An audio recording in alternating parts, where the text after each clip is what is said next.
तो बच्चों हमने स्टार्ट किया था अपना क्लास 11th का अकाउंटेंसी सब्जेक्ट, जिसके अंदर मैंने आपको कराया था फर्स्ट चैप्टर जो कि है इंट्रोडक्शन टू अकाउंटिंग या फिर meaning and objective of accounting.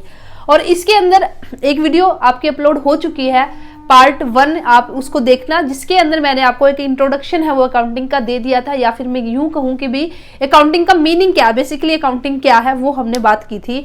और मीनिंग के साथ ही मैंने आपको कहा था कि भी अगर आपने मीनिंग कर लिया तो भी आपका कैरेक्टरिस्टिक्स भी हो चुका है, या फिर एट्रीब्यूट्स हम इसको बोल सकते हैं। इसी के साथ ही भी प्रोसेस ऑफ अकाउंटिंग क्या है ये भी आपका हो चुका है। तो फिर भी थोड़ा सा एक बार रिवाइज कर लेते हैं। तो अकाउंटिंग को हमने बेसिकली क्या कहा था कि accounting is an language of business.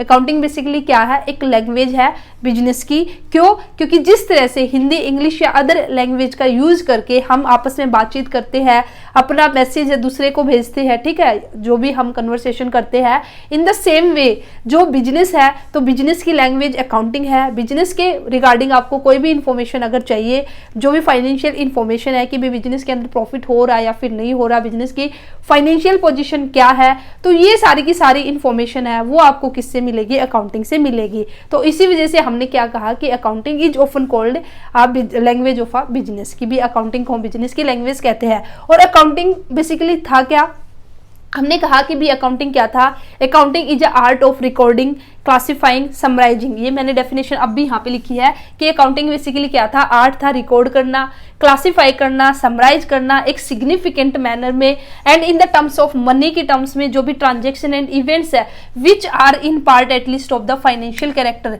जो भी ट्रांजेक्शन इवेंट्स है वे फाइनेंशियल कैरेक्टर के होने चाहिए। मीन्स बिजनेस से रिलेटेड ट्रांजेक्शन है उनको रिकॉर्ड हम करते हैं, क्लासिफाई करते हैं, उसको फिर समराइज करते हैं और लास्ट में फिर उसका एनालिसिस करके हमें जो रिजल्ट्स है उसको क्या करते हैं, इंटरप्रिटेट करते हैं। ये मैंने आपको कहा था अकाउंटिंग का मीनिंग, अकाउंटिंग की डेफिनेशन। और इस डेफिनेशन को लर्न करने के लिए हमने एक कोड की बात की थी, जो कोड क्या था बताइए आप मुझे, IMRCSAC। तो इसको याद रखने का तरीका मैंने आपको क्या बताया था कि भी मैं रेंचो हूँ, IMRC, RC का मतलब रेंचो, मैं रेंचो हूँ, शक SAC भी आपको कोई शक है क्या। तो आई से हमने क्या किया था, identification of the financial transaction and events, जो भी बिजनेस से रिलेटेड ट्रांजैक्शन है उनको हम क्या करेंगे, आइडेंटिफाई करेंगे, उसकी पहचान करेंगे, उसको पहचान करने के बाद उसको मेजर करेंगे। सेकंड स्टेप क्या था हमारा, M means measurement in the terms of money. फिर उस फाइनेंशियल ट्रांजैक्शन को हम क्या करेंगे, मनी की टर्म्स में हम उसको मेजरमेंट करेंगे। उसके बाद थर्ड स्टेप हमारा क्या था, आर का मतलब क्या, रिकॉर्डिंग, कि भाई अब हम उस ट्रांजैक्शन को क्या कर लेंगे, हमारे जो बुक्स ऑफ अकाउंट्स है उसमें रिकॉर्ड करेंगे। और सबसे पहले जो रिकॉर्ड करते हैं हम करते हैं एक बुक्स में, उसका नाम क्या है, जर्नल। तो सबसे पहले जो रिकॉर्डिंग होगी हम जर्नल के अंदर करेंगे। रिकॉर्ड करने के बाद फोर्थ स्टेप हमारा क्या था, क्लासीफाई करना, कि भाई जो सेम नेचर की ट्रांजेक्शन है उसको एक प्लेस पर हम पुट कर देंगे, एक सेपरेट अकाउंट हम सेम नेचर की जो ट्रांजैक्शन है उसके लिए हम बना देंगे। जैसे जितनी भी हमारी परचेज रिलेटेड ट्रांजैक्शन होगी उसके लिए हम अलग से एक परचेज अकाउंट ओपन करेंगे और परचेज के अंदर सारी की सारी परचेज रिलेटेड ट्रांजैक्शन उसको रिकॉर्ड करेंगे। इन द सेम वे हमने जो भी सेल की है तो सेल्स के लिए अलग से हमने एक अकाउंट बना दिया और सारी sales related transaction sales account में डाल दी। हमने किसी को वेजेस दी है तो वेजेस का अलग से हमने अकाउंट्स बना दिया। तो ये सारा का सारा क्या कहलाएगा, क्लासीफाइंग कहलाएगा। और जो हमने ये अकाउंट्स बनाए हैं, जो हम एक बुक्स के अंदर अब इन अकाउंट्स को बनाएंगे, रिकॉर्ड करेंगे, जो भी ट्रांजैक्शन है वो हमारा लेजर कहलाएगा। ठीक है, क्लासिफाई करने के बाद अब हमारा नेक्स्ट स्टेप था फिफ्थ, जो था आपका एस मीन्स समराइज करना। अब उसको जो भी हमारा डाटा जिसको हमने क्लासिफाई किया डाटा को, अब उसको प्रेजेंट करेंगे एक अंडरस्टैंडेबल फॉर्म में, ताकि हमारे जो यूजर्स है उनको अच्छे से समझ में आ जाए। एक समराइज फॉर्म में अब हम जो डेटा है उसको प्रेजेंट करेंगे। और वो हम कैसे करेंगे, हम ट्रायल बैलेंस बनाएंगे, हम ट्रेडिंग एंड पेंडल अकाउंट बनाएंगे और हम बैलेंस शीट हम बनाएंगे। ठीक है, और उसके बाद फिर हमारा नेक्स्ट स्टेप होगा ए मीन्स एनालिसिस एंड इंटरप्रिटेशन। ठीक है, एनालिसिस अब हम करेंगे, अब हम चेक करेंगे कि भी हमें प्रॉफिट हो रहा है या हमें लॉस हो रहा है, हमारी फाइनेंशियल पोजीशन है वो हमारी कैसी है, और फिर हम उस रिजल्ट्स को हम निकाल लेंगे। और फाइनली फिर हम जो भी अकाउंटिंग इंफॉर्मेशन, जो भी फाइनेंशियल इंफॉर्मेशन अकाउंटिंग प्रोसेस के थ्रू हमारी निकली है उसको फाइनली हम क्या करेंगे, कम्युनिकेट कर देंगे, हम बताएंगे। कैसे बताएंगे, हम ऐसे बोल के बताएंगे जी नहीं, हम रिपोर्ट्स की फॉर्म में, हम स्टेटमेंट की फॉर्म में, ठीक है, हम अपनी रिपोर्ट्स प्रेजेंट करेंगे। उन रिपोर्ट्स के अंदर हमारी जो फाइनेंशियल इंफॉर्मेशन इन्फॉर्मेशन है वो होगी। और बेसिकली जो यूजर्स होंगे, आज की वीडियो में बात करेंगे कि हमारे दो तरह के यूजर्स है, इंटरनल यूजर्स और एक्सटर्नल यूजर्स से, ताकि अब वे उन रिपोर्ट्स को देख के कोई भी डिसीजन उनको लेना है, एक डिसीजन है वो ले सके। ठीक है, तो ये सब हमने कर लिया था। अब मैंने आपको कहा था मीनिंग कर लिया, तो भाई आपने सब कुछ कर लिया, हाफ चैप्टर आप लोगों का कंप्लीट हो चुका है। तो अब देखिए जो मैंने आपको बताया, जो मीनिंग हमने किया है, उसी से किस तरह से हमारे ऑब्जेक्टिव, ठीक है, आज की वीडियो में अब हम करेंगे भी ऑब्जेक्टिव ऑफ अकाउंटिंग क्या है, इसी के साथ ही भी एडवांटेज ऑफ अकाउंटिंग क्या है, इसी के साथ ही भी लिमिटेशन ऑफ अकाउंटिंग क्या है, और हम बात करेंगे यूजर्स ऑफ अकाउंटिंग जो कि आपका एक्सटर्नल और इंटरनल। तो बात करेंगे ऑब्जेक्टिव ऑफ अकाउंटिंग, हम अकाउंटिंग क्यों करते हैं, हमारा क्या उद्देश्य है, क्या पर्पज है अकाउंटिंग करने का। तो आप मुझे बताइए, आपने अच्छे से मीनिंग किया है। तो भाई सबसे पहले हमने क्या किया था, हम रिकॉर्ड करते हैं, तो कहीं ना कहीं एक उद्देश्य हमारा क्या है, maintenance of the record of the business transaction, जो भी बिजनेस ट्रांजेक्शन हुई है भाई उसके रिकॉर्ड को मेंटेन करना। ठीक है, याद क्या हम रख सकते हैं, चाहे कितना ही ब्रिलियंट आपका मैनेजर हो, ठीक है, कितना ही होशियार मैनेजर है, क्या वो इतनी सारी नंबरस ट्रांजेक्शन एक बिजनेस के अंदर डेली आपकी होगी, उन सारी की सारी ट्रांजेक्शन को हम दिमाग के अंदर, ठीक है, उसको स्टोर करके रख सकते हैं, उसको याद रख सकते हैं? जी नहीं, उसके लिए जरूरी है कि भी हम उसको रिकॉर्ड कर ले, ताकि बाद में हम उसको आराम से देख सके। ठीक है, तो भाई तो फर्स्ट हमारा ऑब्जेक्टिव क्या है अकाउंटिंग का, maintenance of the record of business transaction. Next क्या है, calculation of the profit and the loss. कोई भी ओनर है, कोई भी बिजनेसमैन है, किसी ने बिजनेस स्टार्ट किया, आपने किया, मैंने किया, तो भाई हमारा मेन बिजनेस पर्पज, बिजनेस करने का पर्पज क्या है, कहीं ना कहीं हम ये पता करना चाहेंगे कि भाई हमें प्रॉफिट हुआ या लॉस हुआ, हमें प्रॉफिट कितना हुआ है, ये हमें कैसा पता चलेगा। जो भी ट्रांजेक्शन हुई एक बिजनेस के अंदर पूरे साल, जो भी ट्रांजेक्शन हमने की है, उन सबको हमने अच्छे से रिकॉर्ड किया है। ठीक है, रिकॉर्ड करके फिर वहां से हम एनालिसिस करेंगे कि भाई हमने कितनी परचेज की, कितनी हमने सेल की, बीच में हमने और अदर कितने एक्सपेंसेस किए, अदर इनकम हमारी कैसे आई, फिर उन सब की कैलकुलेशन करके हम फाइनली हम क्या कैलकुलेट करते हैं, प्रॉफिट एंड लॉस। तो इस तरह से अकाउंटिंग का एक ऑब्जेक्टिव हमारा क्या है, प्रॉफिट एंड लॉस है, उसकी कैलकुलेशन करना। नेक्स्ट है depiction of the financial position.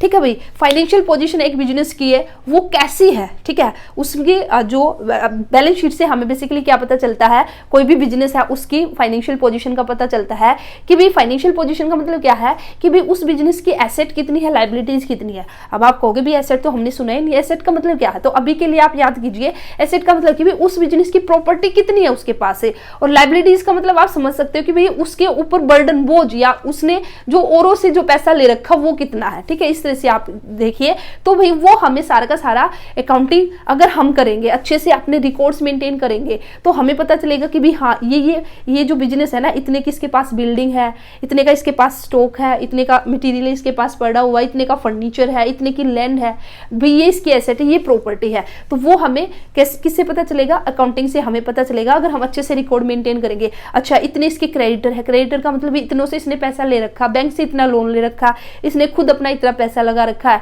तो ये सारी की सारी क्या है, लाइबिलिटीज है। तो भाई जो बैलेंस शीट है वो बेसिकली एक बिजनेस की फाइनेंशियल पोजीशन शो करती है। फाइनेंशियल पोजीशन का मतलब क्या है, उसकी एसेट कितनी है, लाइबिलिटीज कितनी है, ये सब हमें कैसे पता चलेगा, अगर हम अकाउंटिंग करेंगे अच्छे से, जो हमने ट्रांजेक्शन की है, जो भी बिजनेस के अंदर हमने किया है, उसको अगर अच्छे से मेंटेन करेंगे, तो हमारा ये ऑब्जेक्टिव है third, depiction of the financial position, हमें पता चलेगा अकाउंटिंग से। नेक्स्ट है providing the accounting information to the users. अभी मैंने बात की जो भी अकाउंटिंग इन्फॉर्मेशन है, ठीक है, हमने P&L अकाउंट बनाया, वहां से हमने प्रॉफिट एंड लॉस उसको कैलकुलेट किया, हमने जो ट्रायल बैलेंस बनाया वहां पे हमारे एक समराइज फॉर्म में सारी की सारी जो ट्रांजेक्शन है, सारा का सारा जो डेटा है वहां पे होगा। इसी के साथ ही जो हमारी बैलेंस शीट है उसके अंदर भी हमारी जो फाइनेंशियल पोजीशन है वो गिवन होगी। तो अब ये जो अकाउंटिंग इन्फॉर्मेशन है, ठीक है, अब इनको हम प्रोवाइड कैसे करेंगे, यूजर्स को प्रोवाइड करना, यूजर्स को देना, वो भी क्या होगा, ऑब्जेक्टिव। यूजर्स को हम कैसे देंगे, वही रिपोर्ट्स की फॉर्म में, स्टेटमेंट की फॉर्म में। तो यूजर्स हमारे बेसिकली कौन से है, अभी मैं आपको बता देती हूँ direct, users of the accounting. तो हमारे दो तरह के यूजर्स होते हैं,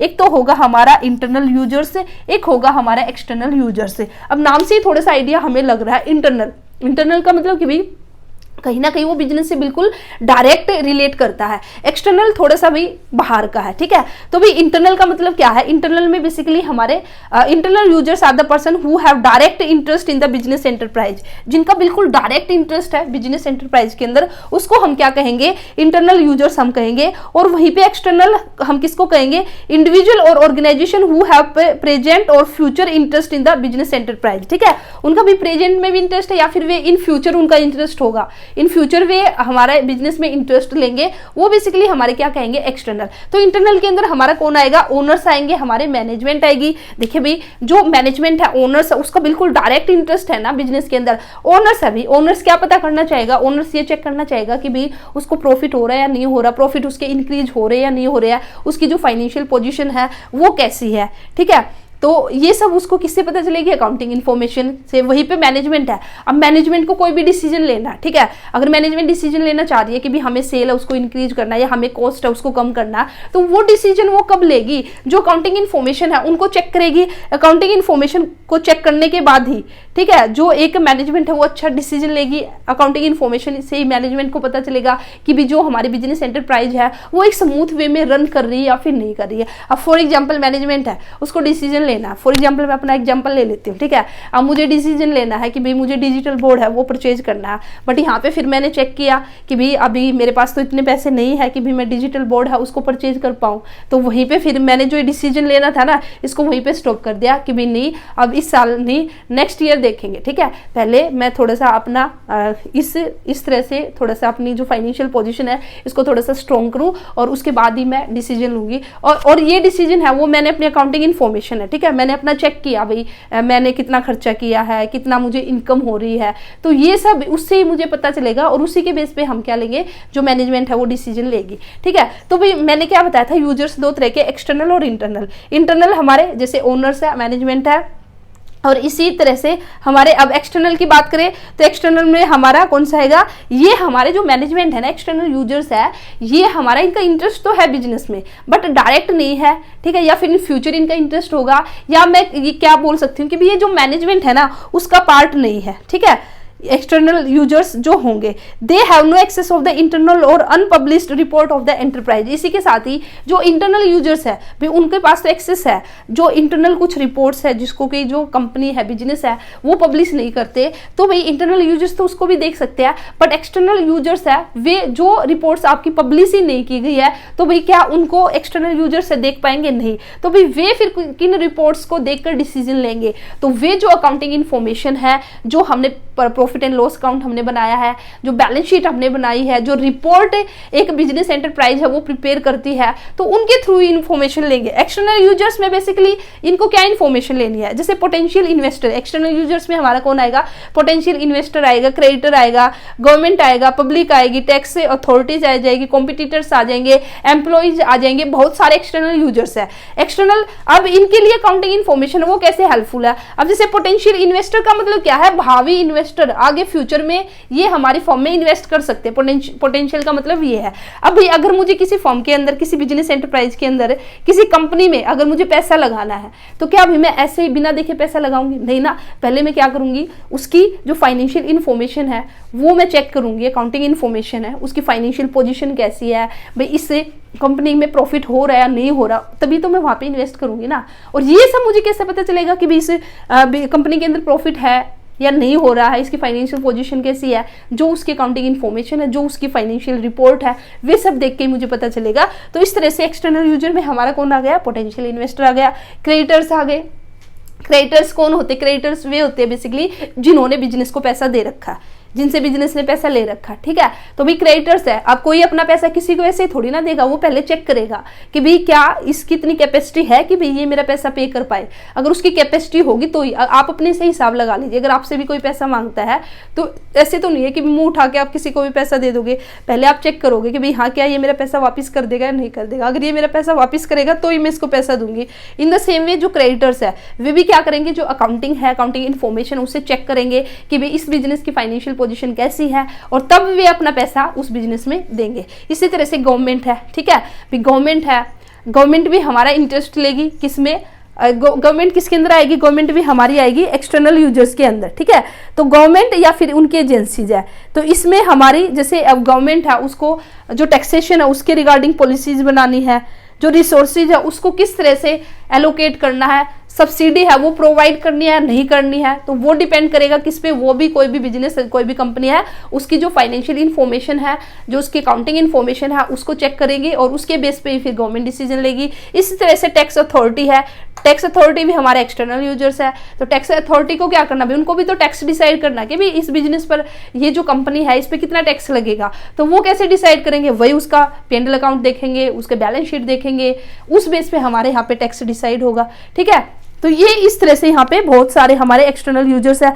पब्लिक है, पब्लिक में भी हमारा क्या है एक एंटरप्राइज है, वो पब्लिक को जो अफेक्ट करती है इन वेरियस वे, कैसे, प्रोवाइडर ऑफ, जो एक एंटरप्राइज है वो क्या है, प्रोवाइडर ऑफ एम्प्लॉयमेंट है, provider of amenities in the locality of the, ठीक है। देखिए इसमें इसने बेसिकली क्या बोला कि यहाँ पे इसने कहा है कि भी जो पब्लिक है वो भी इंटरेस्टेड होगी एक कंपनी है उसके बारे में इंफॉर्मेशन जानने की, क्योंकि पब्लिक को पता है कि भी ये जो कंपनी है ये क्या करेगी, हमें एम्प्लॉयमेंट देगी। अगर अच्छी कंपनी है, ग्रो कर रही है, तो भी एम्प्लॉयमेंट मिलेगा। जो हमारे वर्कर है, ठीक है, उनको यहाँ पे और बेनिफिट मिलेंगे, उनको अच्छी वर्किंग कंडीशन मिलेगी, उनकी फैमिलीज के लिए उनको यहाँ पे अलाउंसेज वगैरह मिलेंगे। तो इस तरह से ये सब इनको कैसे पता चलता है, जो अकाउंटिंग इन्फॉर्मेशन है इनसे पता चलता है। ठीक है, तो इस तरह से भी accounting information, providing the accounting information to the users. तो अकाउंटिंग का ऑब्जेक्टिव क्या है, जो ये यूजर्स है, अभी मैंने साथ के साथ आपको बताया कि भी इन यूजर्स को क्यों रिक्वायरमेंट है अकाउंटिंग इन्फॉर्मेशन की, तो इन यूजर्स को अकाउंटिंग इन्फॉर्मेशन प्रोवाइड करना भी हमारा अकाउंटिंग का क्या ऑब्जेक्टिव है। और आज यूजर्स भी हमारे क्लियर हो चुके हैं, दो तरह के यूजर मैंने आपको बता दिए। अब अगर हम बात करें एडवांटेज ऑफ अकाउंटिंग की, कि भी अकाउंटिंग करने के क्या फायदे, अब इतने फायदे तो मैंने आपको बताए हैं। ठीक है, तो जो आपने ऑब्जेक्टिव लिखे ना सेम आपके एडवांटेज है, और दो चार और उसमें ऐड कर सकते हो आप। जो आपने यहाँ पे ऑब्जेक्टिव लिखे ना इसी को आप एडवांटेज में भी लिख सकते हो। ठीक है, तो भाई ये आप अच्छे से करना, क्योंकि ये जैसे ऑब्जेक्टिव है, आपके एडवांटेज है या लिमिटेशन है, ये 3-4 मार्क्स में आपसे पूछे जा सकते हैं। 3 मार्क्स का क्वेश्चन डाल देंगे, एडवांटेजेज ऑफ अकाउंटिंग बताइए, 3 या 4 मार्क्स का क्वेश्चन डाल देंगे, लिमिटेशन ऑफ अकाउंटिंग बताइए, तो इनको अच्छे से करना। ठीक है, तो एडवांटेज में आपका सेम आ जाएगा कि भी recording of the business transaction को हम अच्छे सिस्टमेटिक है, ठीक है, recording of business transaction in a systematic way, ये एडवांटेज हो जाएगा। फिर वही help in calculation of the, helpful in the calculation of the profit and loss निकालने में हमारी हेल्प करती है अकाउंटिंग। फिर इसी तरह से to know the financial position, थोड़ा सा अगर चाहो ना, जैसे एक साथ किसी क्वेश्चन में ना ऑब्जेक्टिव भी पूछ रहे और एडवांटेज भी, तो थोड़ा सा जो हेडिंग है ना उसको थोड़ा सा घुमा दो, रहेगा बिल्कुल सेम। जैसे यहाँ पे calculation of profit and loss लिखा, तो जो आपकी एडवांटेजेस है उसके अंदर आप क्या लिख दो, helpful in the calculation of the, helpful word लगा दिया बस। ऐसे यहाँ पे depiction of the financial position लिखा, तो एडवांटेजेस में आप लिख दीजिए to know the financial position of a business, या to help in knowing the financial position of a business, बिल्कुल आपके सेम रहेंगे। नेक्स्ट आपका ये प्रोवाइडिंग द अकाउंटिंग इन्फॉर्मेशन, थोड़े से 1-2 लिखे मैंने, assistance to management in decision making. ठीक है, आप ये भी डाल सकते हो एडवांटेज कि भी जो मैनेजमेंट है उसको वेरियस टाइप्स ऑफ डिसीजन लेने पड़ते हैं, तो वे डिसीजन को लेने में भी हेल्प करती है अकाउंटिंग। ठीक है, असिस्टेंस का मतलब क्या है, हेल्प करना, मदद करना, हेल्प करना मैनेजमेंट को डिसीजन मेकिंग में। इसी के साथ ही एविडेंस इन द कोर्ट। ठीक है, इनकेस ऐसा कुछ हो जाए, किसी के साथ झगड़ा हो गया, अगर हमारे पास प्रॉपर रिकॉर्ड है तो हम उसको एज ए एविडेंस कोर्ट के सामने प्रेजेंट कर सकते हैं। अगर हमने रिकॉर्ड ही नहीं किया तो फिर हमारे पास तो कुछ प्रूफ ही नहीं होगा। तो इस तरह से अकाउंटिंग हमारी हेल्प करती है, evidence in a court. Facilitates the loan, अभी मैंने आपको बताया भी अगर मुझे लोन लेना है, ठीक है, ऐसे तो कोई मुझे लोन नहीं देगा, वो मेरी फाइनेंशियल पोजीशन है उसको चेक करेगा, अगर उसको लगेगा कि हाँ भाई इसकी अच्छी फाइनेंशियल स्ट्रॉन्ग फाइनेंशियल पोजीशन है तो ये मुझे लोन देगा। तो वो फाइनेंशियल पोजीशन किससे पता चलेगा, मेरी अकाउंटिंग से पता चलेगा। तो अकाउंटिंग हेल्प करती है लोन को भी मिलने में। ठीक है, लोन मिल जाए फर्म को, तो ये हमारे बेसिकली क्या हो जाएंगे, एडवांटेज। अब उसके बाद अगर लिमिटेशन की बात करते हैं, ठीक है, एक सिक्के के 2 पहलू भाई, कोई भी चीज अगर उसका मेरिट्स है तो डिमेरिट्स भी निकलेगा, एडवांटेज है तो डिसएडवांटेज भी या फिर लिमिटेशन भी आपकी रहेगी। तो लिमिटेशन में फर्स्ट है हमारा accounting is not fully exact, कि भी जैसा हमने बोल दिया ना, ये मत मान लो कि भी बिल्कुल ऐसे ही सेम चलेगा। फुल्ली एग्जैक्ट यहाँ पे इसका मतलब क्या है कि भी अकाउंटिंग है ना वो आपकी क्या है, एस्टिमेशन पर बेस्ड है। कई सारी ऐसी सिचुएशन होगी, कुछ ट्रांजेक्शन होगी जिसका हमें एस्टिमेट लगाना पड़ता है, एस्टिमेट कई बार हमारा रॉन्ग भी हो सकता है। तो इस वजह से अकाउंटिंग है वो हमारी फुल्ली एग्जैक्ट नहीं है। ठीक है, अकाउंटिंग इज, तो फर्स्ट आपकी ये होगी लिमिटेशन। सेकंड है accounting ignores the price level of the changes. जो अकाउंटिंग है, जो प्राइस लेवल है, ठीक है, हमारे प्राइस लेवल है उसमें हमारा चेंज आता रहता है, अकाउंटिंग उसको क्या करती है, इग्नोर करती है। इसी के साथ आप इसको लिख सकते हो based on the historical cost. तो आपका एक आगे एक चैप्टर आएगा जिसमें हम अकाउंटिंग प्रिंसिपल करेंगे, उसमें एक प्रिंसिपल आएगा आपका हिस्टोरिकल कॉस्ट, ठीक है। तो वो इससे रिलेट करेगा, कैसे कि भी जो अकाउंटिंग है ना वो आपकी जो हिस्टोरिकल कॉस्ट है उस पर बेस्ड है, या फिर हम कहे कि जो प्राइस लेवल है ना उसको इग्नोर करती है। कैसे करती है कि भी आज मैंने जैसे फॉर एग्जांपल यहाँ पे मैंने एक बिल्डिंग परचेज की है, ठीक है, एक बिल्डिंग की बजाय यहाँ पे मैं वैसा जैसे मैं गाड़ी ले लेती हूँ, ठीक है, एक कार है, मैंने कार परचेज की है, वो मैंने 5 लाख की करी, ठीक है, परचेज। अब 20 लाख यहाँ पे 10 साल के बाद या 2 साल के बाद, तो आप ही बताइए 2 साल के बाद क्या उसकी 5 लाख वैल्यू रहेगी? नहीं ना, उसकी वैल्यू तो कम हो जाएगी। बट मैं अपनी बुक्स के अंदर उसको क्या दिखा रही हूँ, अभी भी मैं उसको 5 लाख की दिखा रही हूँ। तो इट मीन्स जो प्राइस लेवल में चेंज आया है उसको मैंने कंसिडर नहीं किया, तो अकाउंटिंग क्या करती है, इग्नोर करती है। या मैंने कोई भी फोन मैंने खरीद लिया, ठीक है, आज से 10 साल पहले मैंने कोई फोन खरीदा होगा, उसकी जो वैल्यू उस टाइम थी आज उसकी वो वैल्यू मिलेगी नहीं, लेकिन मैं तो उसको उसी कॉस्ट पे उसको दिखा रही हूँ। तो इसलिए ये बेसिकली क्या करता है, अकाउंटिंग इग्नोर करती है प्राइस लेवल चेंजेस को। Historical based on historical cost मैंने क्यों कहा, या तो अलग से लिख के दिखा दो अगर आपको यहाँ पे एक हेडिंग और बनानी है, नहीं तो इसी के अंदर आ जाएगा। हिस्टोरिकल कॉस्ट का मतलब क्या है कि भाई जो कॉस्ट हमने हिस्ट्री, जो हमने पास्ट में जिस कॉस्ट पे हमने परचेज किया था ना सामान, आज भी हम उसी पे दिखा रहे हैं, तो इसलिए उसको भी हिस्टोरिकल कॉस्ट बोलते हैं, ठीक है। नेक्स्ट है accounting ignores the qualitative element है, या क्वालिटेटिव इन्फॉर्मेशन को क्या करती है, अकाउंटिंग इग्नोर करती है। कैसे कि भी जैसे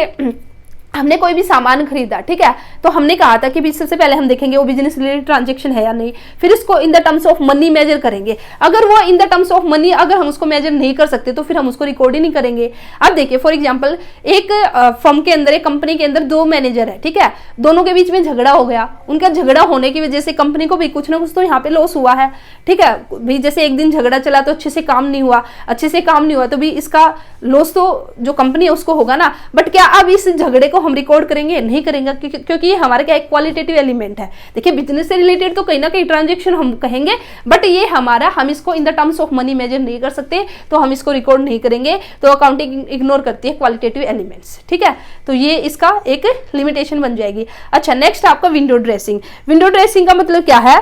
विंडो ड्रेसिंग का मतलब है the practice of manipulating the accounts. जो अकाउंट्स है ना उसको मैनिपुलेट करना। कैसे मैनिपुलेट करना? कि भाई आपने जो प्रॉफिट आपके ज्यादा नहीं थे बट आपने हायर प्रॉफिट शो कर दिए, तो उसको हम क्या कहेंगे? विंडो ड्रेसिंग, ठीक है। विंडो ड्रेसिंग का मतलब कि भाई दिखावा हम बोल सकते हैं, या भी अंदर कुछ है और बाहर, जैसे भाई हमने जो खिड़की है, विंडो है ना, उसको इस तरह से सजा दिया कि कोई बाहर से जा रहा था ना वो देख के सोचेगा भाई पता नहीं खिड़की इतनी अच्छी लग रही तो घर कैसा हुआ। बट रियल में ऐसा नहीं है। जब वो अंदर आया ना तो भी तब उसको पता चला कि भी सिर्फ इन्होंने तो विंडो है इसी को सजा रखा था। तो विंडो ड्रेसिंग का एक मतलब हम बोल सकते हैं कि भी किसी की आंखों में धूल झोंकना, ठीक है, किसी की आंखों में क्या करना? धूल झोंकना भी हम इसको बोल सकते हैं। और रियलिटी आपकी और कुछ निकलेगी। तो जैसे कि हमने जो प्रॉफिट है उसको ज्यादा दिखा दिया बट हमारे प्रॉफिट ज्यादा नहीं है, तो इसलिए window dressing refers to the practice of manipulating the accounts को मैनिपुलेट करना so that the financial statement में disclose a more favourable position than the actual position, ताकि जो फाइनेंशियल पोजीशन है, ठीक है, मोर फेवरेबल फाइनेंशियल पोजीशन है वो आपकी शो हो एक्चुअल की बजाय, ठीक है। फॉर एग्जाम्पल जैसे इन्होंने एक एग्जाम्पल दिया, ये देख लेते हैं। The purchase made at the end of the year may not be recorded or the closing stock may be overvalued, hence the correct decision cannot be taken on the basis of the such financial statement। इसका मतलब क्या है कि भी आपने purchase की at the end of the year, आपने at the end of year purchase की, लेकिन आपने उसको रिकॉर्ड ही नहीं किया। अभी परचेज रिकॉर्ड नहीं किया तो आगे आप करोगे ना तब आपको अच्छे से समझ में आएगा।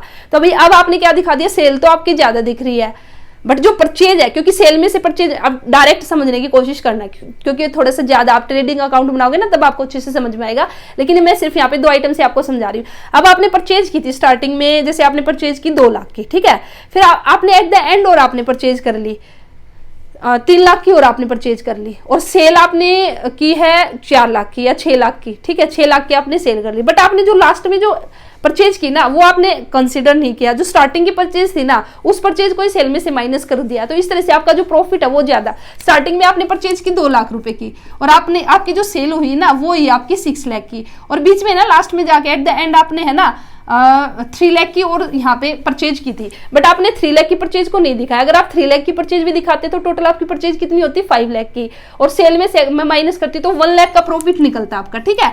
बट आपने ये 3 लाख की परचेज दिखाई नहीं और अब आपने डायरेक्ट दिखा दिया कि भी 4 लाख का प्रॉफिट हुआ।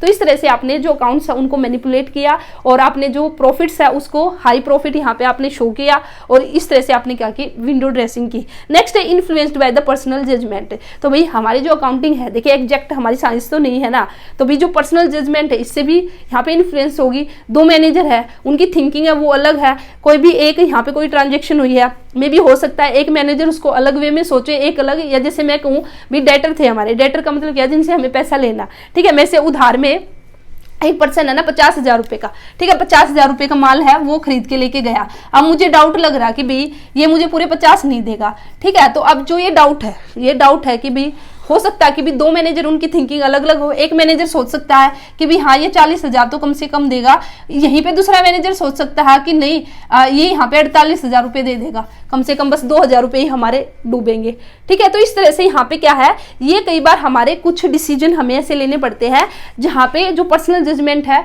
वो उस पर डिपेंड करेगा और इस तरह से हमारी जो अकाउंटिंग है वो इन्फ्लुएंस्ड हो सकती है आपकी पर्सनल जजमेंट से, ठीक है।